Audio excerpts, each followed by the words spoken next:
21 de diciembre de 1907. Faltan pocas horas para el mediodía, un hombre entra al consulado de Estados Unidos en Iquique. Se llama Luis Olea, pintor, uno de los líderes de la huelga más grande que Chile haya visto. Le pide protección al cónsul para él y para otros dirigentes. Le dice, casi con esas palabras, que si el ejército ataca la escuela donde están refugiados, los van a matar como perros. El cónsul lo escucha y le dice que no puede hacer nada, que él es solo un representante comercial. Horas después, las ametralladoras abren fuego sobre la azotea donde Olea está parado. La historia oficial dice que murió ahí mismo, esa tarde, de pie, sin moverse. Los libros de historia, las canciones, los murales, todos lo cuentan así. Y no solo la muerte de Luis Olea terminó rodeada de versiones. También ocurrió con el número de víctimas, pero eso no fue lo que pasó. Y para entender la verdadera historia de Luis Olea, hay que retroceder unas semanas. 1907. El norte de Chile es un desierto que produce el mineral más valioso del momento, el salitre. Decenas de miles de personas trabajan ahí en condiciones que hoy llamaríamos esclavitud disfrazada. No les pagan en dinero. Les pagan en fichas, monedas que solo sirven en la tienda de la propia empresa, donde el precio lo pone el patrón. Un sistema diseñado para que nadie pueda ahorrar ni irse. A fines de año, la crisis económica del país hunde aún más el jornal real de estos trabajadores. Y algo que llevaba años sirviendo, finalmente revienta. El 4 de diciembre empieza una huelga en el ferrocarril salitrero. En menos de 2 semanas, se convierte en un movimiento de decenas de miles de personas, chilenos, peruanos, bolivianos, que abandonan las salitreras y caminan por el desierto hasta la ciudad más cercana, Iquique. Entre esos miles de personas está Luis Olea. No es un trabajador cualquiera, es anarquista, pintor de oficio, y según quienes lo conocieron, uno de los oradores más elocuentes que dio el movimiento obrero chileno. Cuando los huelguistas llegan a Iquique, la autoridad les asigna un lugar para instalarse, la Escuela Fiscal Santa María. Una escuela de barrio, normal, común, que en día se convierte en cuartel general de la huelga. Ahí se instala el comité directivo del movimiento. Olea es uno de sus líderes. Y desde esa azotea escolar, negocia, discute y trata de evitar lo que ya se empieza a sentir en el aire. Las peticiones son simples, que paguen en dinero real, no en fichas. Que el cambio se fije en 18 peniques. Los dueños de las salitreras se niegan. Y no es por el dinero, lo dicen ellos mismos en los documentos de la época, es lo que llaman prestigio moral, ceder ante miles de huelguistas sería mostrar debilidad. El gobierno declara estado de sitio, llegan más tropas. Llegan buques de guerra. Iquique entero contiene la respiración. El sábado 21 en la mañana, por un momento, parece que la tragedia se puede evitar. El intendente propone arbitraje, un árbitro elegido por los trabajadores, otro por los patrones, un tercero de común acuerdo. Los dueños de las salitreras aceptan la idea del arbitraje, pero se niegan, sin excepción, a mover un solo peniques del salario que exigen los trabajadores. Es un sí que en realidad es un no. A la 1:30 de la tarde, el intendente se rinde con la negociación y le informa al presidente que va a usar la fuerza.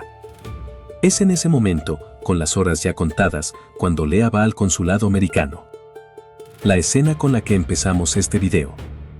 Es su última carta. Y no funciona. A las 3:45 de la tarde, el general Roberto Silva Renard hace avanzar 2 ametralladoras bajadas de un crucero de guerra y las apunta hacia la azotea de la escuela.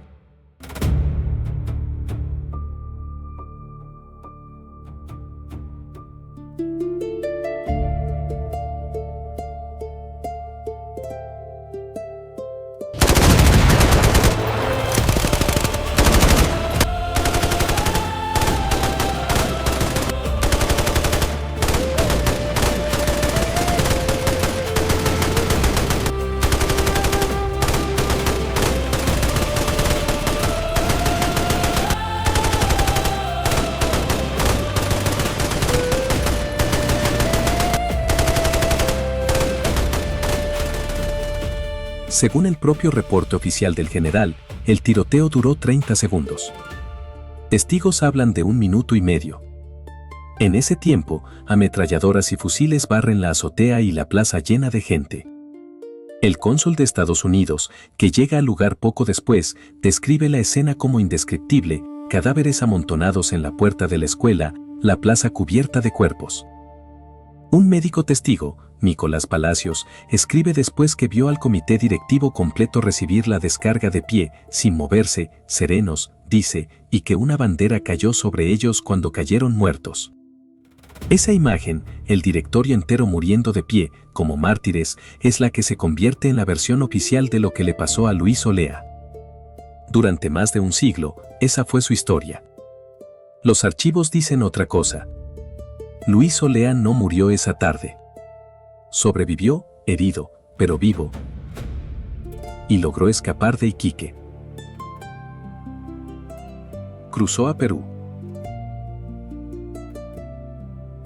Ahí, en 1908, empieza a trabajar con anarquistas limeños, colaborando con un periódico obrero llamado La Protesta, bajo la dirección de un reconocido dirigente peruano. Vivió así, en el exilio, casi 4 años más. Después se trasladó a Guayaquil, Ecuador. Y ahí, en 1911, lejos de Chile, lejos de La Pampa, lejos de todo lo que había luchado por cambiar, Luis Olea murió. No de una bala. De fiebre amarilla. Chile lo recuerda como un mártir caído en una azotea, un sábado de diciembre. La verdad es más silenciosa: fue un sobreviviente que pasó sus últimos años luchando desde el exilio y que murió como murieron tantos en esa época, de una enfermedad, lejos de casa, casi sin que nadie se enterara. Y esto no es un caso aislado. Sobre cuántos murieron ese día en Iquique tampoco hay acuerdo. El maquillado informe oficial habló primero de 140, luego se corrigió a 126. Los historiadores más conservadores hablan de más de 2.000 muertos y otros miles de heridos. La cifra que casi todos los chilenos conocen hoy, 3.600 muertos, viene de una canción compuesta por Luis Apís 60 años después de los hechos. En 1907 no existían bases de datos, registros digitales ni sistemas centralizados de identificación. Muchos cuerpos fueron enterrados en fosas comunes. Otros nunca pudieron ser identificados. Quizás por eso Luis Olea terminó oficialmente entre los muertos.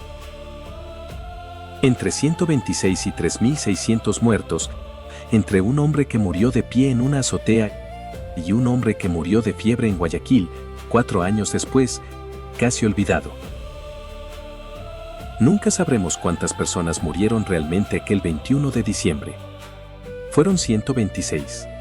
Fueron miles como confirman los historiadores. Tal vez nunca lo sepamos. Pero ¿importa realmente la cantidad? Lo que sí sabemos es que la historia de Luis Olea demuestra que incluso la identidad de una de las víctimas más conocidas estuvo equivocada durante más de 100 años. Eso también es parte de la verdad de Santa María de Iquique. Y es la parte que casi nadie cuenta. ¿Qué crees tú?